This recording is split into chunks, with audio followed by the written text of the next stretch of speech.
Three radiant girls whose beauty shone like fire and whose presence filled the air with heat encircled a lone boy.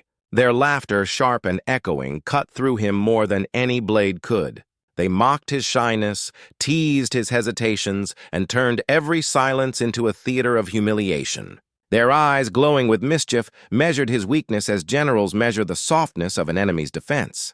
They did not strike with hands, but with words and gestures, proving that power may rest in beauty when beauty is sharpened into a weapon. The boy stood as a captive, not by chains of iron, but by the invisible cords of shame and confusion, each moment tightening around his pride.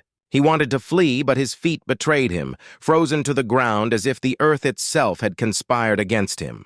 The courtyard where this scene unfolded became not a place of play, but a tribunal, and the boy was the accused, tried not for crime, but for weakness. The three moved with grace, each gesture deliberate, their voices intertwining like a chorus meant to strike the same wound again and again. One leaned closer, her smile sly, her words dripping with playful cruelty, while the other two stood back and laughed, amplifying his shame with their chorus of delight. They asked questions that had no answer, questions designed only to expose his awkwardness, and when he faltered, they celebrated his stumble as a victory. Their beauty, which might have inspired admiration or longing in another setting, here became a weapon sharpened by intention. They knew the effect they had, and they wielded it mercilessly. For there is no greater triumph than to make another suffer willingly under the spell of your power. The boy's thoughts swirled in chaos, like a soldier trapped behind broken walls, wondering how the enemy breached his fortress so easily. He had no armor, no defense but his silence, and even that they mocked, claiming his quiet was proof of his weakness. Each word they spoke seemed to reduce him, to strip away the little dignity he tried to cling to.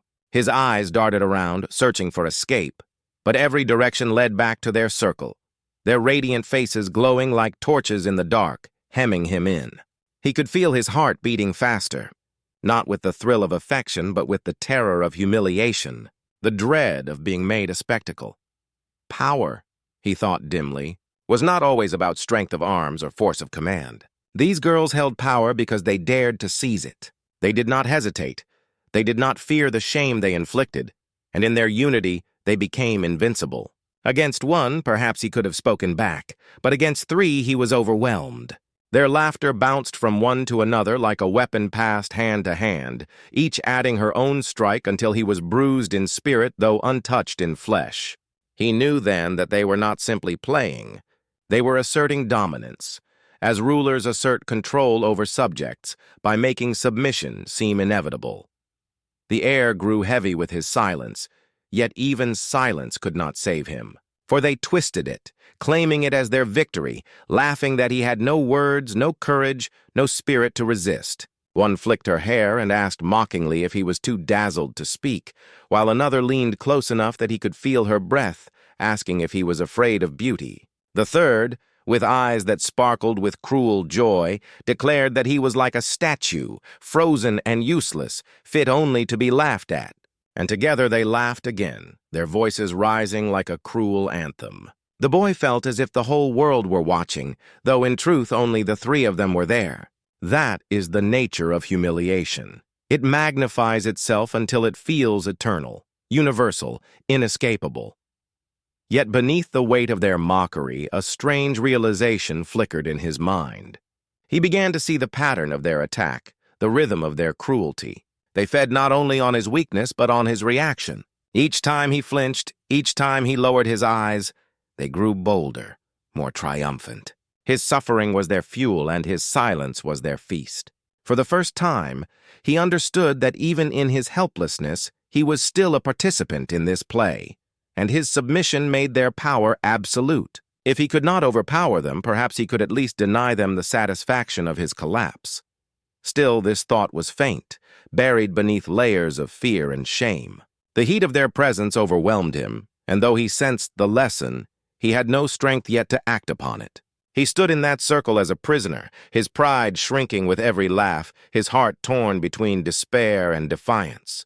The three girls, radiant and merciless, continued their assault, delighted by his helplessness. Each word they spoke, another nail driven into his spirit. And he endured it, as the weak always endure the games of the strong, until the very air seemed to echo with their laughter, and the ground itself bore witness to his humiliation. But power is never permanent. And even in this moment of despair, the boy's mind began to stir with questions he had never asked before. Why did they mock him so fiercely? Why did they need his suffering to feel triumphant? Were they not, in their laughter, revealing their own hunger for domination, their own need to prove themselves through the breaking of another? This thought did not yet give him strength, but it gave him clarity, and clarity is the first step to resistance. For though he was mocked, though he was shamed, though he was trapped in their fiery circle, he began to see that every tyranny contains its own weakness, and every ruler depends upon the obedience of the ruled. He was humiliated, yes, but he was not destroyed. And though the girls celebrated as if they had conquered him forever, a seed had been planted in his mind, a seed that would one day grow into defiance.